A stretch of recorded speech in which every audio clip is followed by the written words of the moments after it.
Today I've got something a little bit different for you. I've got the X130-T. Now I think this quad's been out quite a while, but I can't find many reviews on it. When I saw the price it was coming in at, and it is just around the £50 mark, I thought I've got to have a go at this because if there's not much out there, there's either two reasons. One, it's just been missed off the radar, they haven't marketed it properly and got it out to the reviewers and everything else, or two, it's not very good. So let me see, I thought it's worth a punt for it.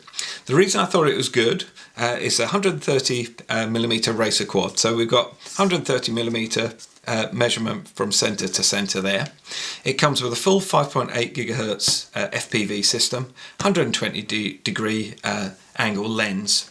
It's the Futaba system, and you get a transmitter with it as well, and you can easily pay over £50 for a brush motor quad micro one that you've got to bind and fly. So I think all that in one is pretty good. The other thing I really like is it flies 3D, so we can actually fly it in stabilised mode, acro mode, or we can actually flip it inverted and then fly it inverted. I've never ever got on well with that, but hey, for 50 quid I'm going to give it a go, I think. I like the XK stuff. I've had 3 of their quads now, and all 3 of them are still flying. So I know some people have had issues and they've dropped out of the sky and things. That happens. You know, my ones are still okay. I'm quite happy with them, and they seem quite robust as well. Comes in a pretty good box. It's well packaged up. I've had a quick look inside, but I've done no more than that. So I'm, you know, at the end of the review, I'll say whether or not I think it was worth the 50 quid, or whether or not I've just thrown away a little bit of the kids' inheritance. I'll have a look through the instructions, and straight away I like this because it comes really nicely packed. Nothing's going to get damaged or anything. I like quads that are fully assembled as well. I don't mind putting props on and off, but if it fits back in the box, it's more likely to go in the box when I finish flying it and I can't fly for a few days. And I've got so many quads, I need to stack them up, otherwise I wind up with a wall full of quads that are just gathering dust. So I like it this way. Also, I can take it out, lob it in the back of the car. If I get a chance to fly when the kids are gone shopping or anything, great. If I don't, it doesn't really matter, I can just bung it back in, but nothing gets damaged as we're transporting it around. Okay, so let's have a look at the quad itself. Now, the actual frame is 1.5mm thick carbon fibre, so that's nice. And the motor is actually mounted with like a rubber grommet running around inside there. I don't know if the camera will pick it up, but it's certainly got a little bit of float in there. So they've sort of used their own mount here to hold it in position. And yeah, I would imagine that's going to help. I don't know. Not come across that before. Usually they're locked solid. You've got the camera here, which is actually a 600 TVL, and it's a 1/4 inch CMOS chip in there, and it's got 120 degrees of field of view, and it's 32 channel, and it's 25 milliwatt. So I think it's going to be absolutely great for batting around my garden, no problem at all. The actual design, you've got a little bit of coverage here, and it's quite open in there, so you can get in and see everything that's going on. You've got a bind switch here on the back, which I'll see whether or not we need to bind it for the first time, but I would imagine it's bound at the factory to the actual transmitter. I can't see that being a problem. But I do have other Futaba transmitters, so I can always swap it onto those if I want to. And as you saw there, sorry, I was tilting the camera back and forwards, a little screw in there that you can just tighten up once you set the angle you want. So obviously if you're new to FPV and you want to fly nice and slow, the faster you get, the more you need to angle the camera back. That's about the maximum angle it can go at, which is about there for level, I would say. So that should be getting a bit of a shift on, I think. The motors themselves are 1020, so they're 10mm diameter and they're 20mm long, so they're quite beefy for this style and this price range, I would say, definitely. You do get a little Phillips screwdriver in the kit, so you could actually strip it all down if you needed to, and also you get a set of prop guards for it, so if you want to fly indoors you could use those, and you simply just put them on there. They give you the extra screws as well, and you just screw in from the bottom. I'm actually not going to bother with those. I should be flying around the garden, and whatever I hit in the garden, those prop guards won't save much, I can assure you. Having said that about saving much, a little bit worried about this being up on the top here, the cloverleaf antenna. That's a little bit of a worry. If I hit anything at the top, that's soon gonna smash that off. I think it needs to be further back. And the actual one for the 2.4 gig for the actual transmitter in here, that probably needs to come out, and it's right next to there. It's a pity they didn't stick it at the back end, but I shall lift that up a bit. I only fly around the garden usually, so it's not really an issue to me. There's no way of putting USB on here, so obviously you can't run it or do any changes, which you wouldn't really expect at this level. Underneath, I was a little bit concerned, I am a little bit concerned, sorry, about these, because this is where the motors plug in to a little, I think this is just a light board here, so you've got some LEDs going on here, and then you literally plug into that, and I'm really worried about that getting hit. Hopefully it'll be fine. I mean, you've got the motors to protect it and everything, but usually that would be flat down and these would be tucked right out the way, so that's a little bit of a worry. But again, I keep harping back to it, it's 50 quid, so we'll give it a go, see how we get on. You get a little 700 milliamp hour, which actually isn't that tiny. Some of my micro racers only have like 350, something like that. So 750 is pretty good, and it holds it quite tightly in its own little bay area there. You slide it in and it uses the lossy micro connector there, which is great news, because I love flying. I don't love charging batteries, so if I can charge a load of batteries at once, that's brilliant. I've got 600 ones here off a JJRC. I've got a little 680 one there, and that fits in really nice. That just fits in the battery bay, no problem. This one's slightly loose, but if you know anything about the channel, you know I'll either wedge something in there or it'll be elastic band whipped around it. And I reckon I could even use something like the 900mm I've got here, because that will literally slide right the way through, and then I can tie that on there. So lots of options there. And if I find like they do battery packs for like 5 of them for 10 quid. If I find those ones that'll fit here, I'll put a link down in the description for you. So it's got little rubber feet on the bottom of the motor housing, so it comes in and should land quite nicely. I think these are 66mm props. Now, whether or not it will fly inverted, I don't know. I've got my doubts already, to be perfectly honest. But we'll see, because it doesn't seem a very similar setup to any of my other quads that will fly inverted. So, but we'll see. I'll be very interested if it does, and I would be thrilled if I could actually fly inverted. Talking about the battery, like I say, single cell, and it's a lossy micro connector. You get a little USB charger here, and it's actually a dual charger, so if you do have another spare battery, or you've got one like I have that's sort of off some other quads, you could charge them both up at once. I like it with a USB adapter, because we can charge it in a car, we can charge it on like your phone adapter that you use on your mains, your computer, your laptop, or a power bank as well is what I use. I'll put a link down in the description to a video that I show where I use the power bank for all these sort of things. So. And then onto the transmitter, and it's not one of the little tiny transmitters, but it's not as big as my sort of other transmitters either. So it's in the middle. It's a normal sort of toy grade size transmitter, I would say. It's got the roll round bits on the back, which are nice and comfortable, and you do need 4 AA batteries, which don't come with it, that you'll need it to power it up. Talking about powering it up, you just move this slider up, but if the throttle's in anywhere apart from the bottom position, you get it'll keep on alarming, so basically warn you not to turn the quad on, because it's an auto binding system. If I push that down, and then we would be ready to put the quad on. If I've got the throttle shut right off and you turn it on, you get a confirmation sort of double beep that you're actually ready to go. Now this has got an unusual system, and that's why I've taken the props off. I've been playing around with this in the studio trying to get this to work and understand it, and I think I finally now do. If I plug this quad in, put the power on, and then I was noticing that I actually get the green LEDs on, which means it's bound to the transmitter, and that's fine. And we're in stabilised mode, which means we have blue lights on the back there. Hopefully you can see that. There we go. Now, the reason I'm constantly putting my hand here is if I let the signal get here, that it warns it, I think that it's actually very close to the transmitter, in which case it shouldn't really take off, so the actual throttle's dead. Yeah. I've not had this on any other quad. I've had other quads that warn you that you're close and get flashing LEDs, but I've never had one not fire up. If I put my hand here, block the signal, or diffuse the signal, shall we say. So now we've got the green LEDs back on, the motors will spin. I've never had anything like that. So if you're bringing it into land, and you're bringing it like I catch and launch as well, I just wonder whether it'll let me do it. But if I move it away, I don't know if this will be on camera, but if I move it away just a wee bit, just to here, now I've got the green LEDs on, so that's literally less than a foot away, so I really don't think it'd be a problem. But there we go, it goes off. Isn't that amazing?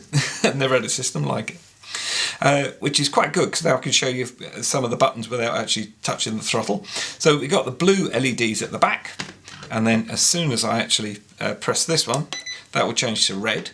The blue simulate that, tell you, sorry, that you're actually in stabilised mode, and the red means that you're in acro mode. And I still don't think it's going to do inverted.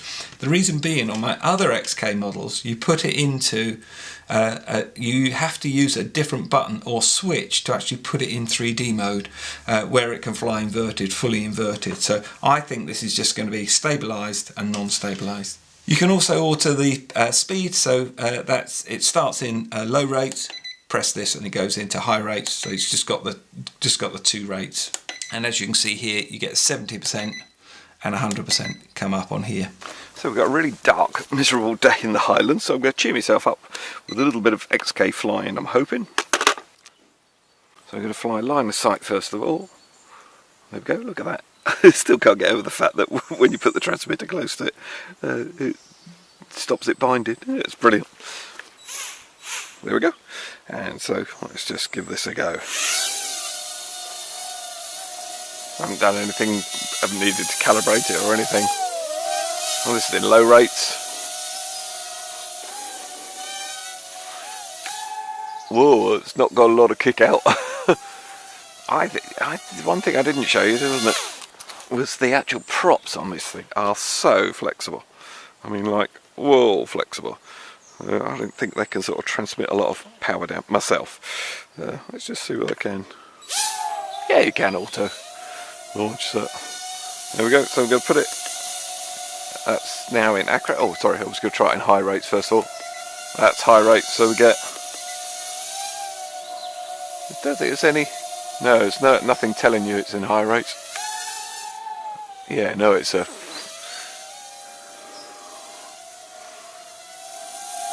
That's not fast at all.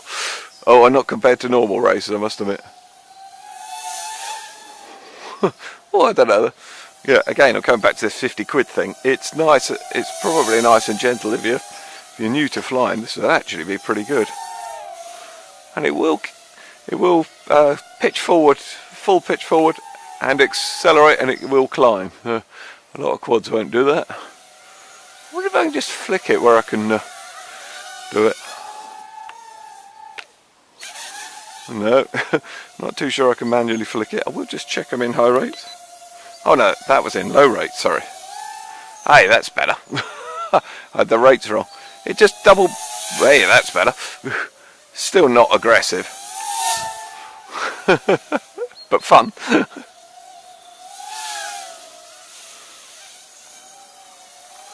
I wonder if I could just manually flick it, not in acro mode basically. Well, it sort of goes, doesn't it?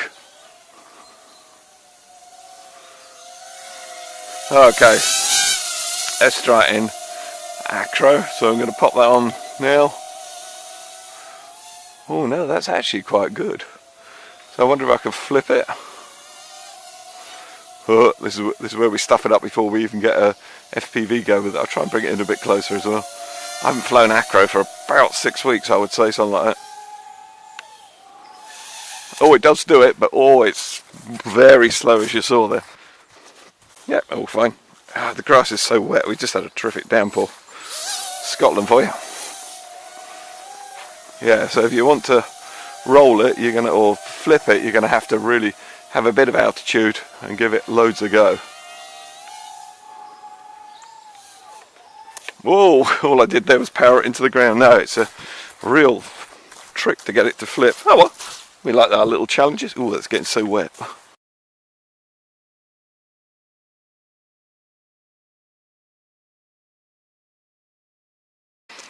That's a bit more encouraging. That's good, yep. So obviously got a sort of fail-safe shut-off system, I would say. I don't think it really wants to flip. I'll give it one more go. I really don't want to damage it before I do the FPV. Or should I not do it before I do the FPV? So pop it up into high rates. There we go, we're in acro again.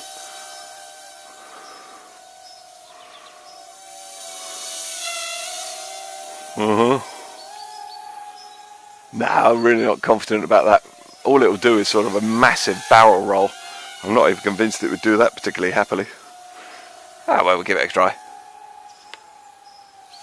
Whoa, I killed the throttle there.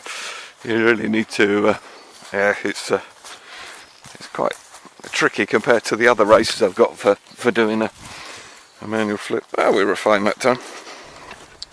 Okay, went up and away.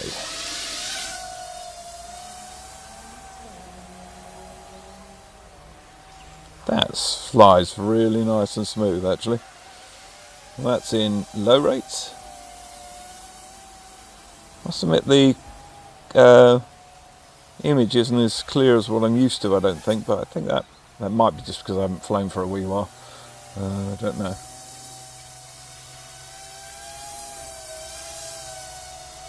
Yeah, it seems okay there. Certainly flyable. You watch me louse it up now. Okay, I'm going to pop it into acro. Whoa. Whoa. Yeah, you can see I haven't flown for a while, can't you? Yeah, all over the place.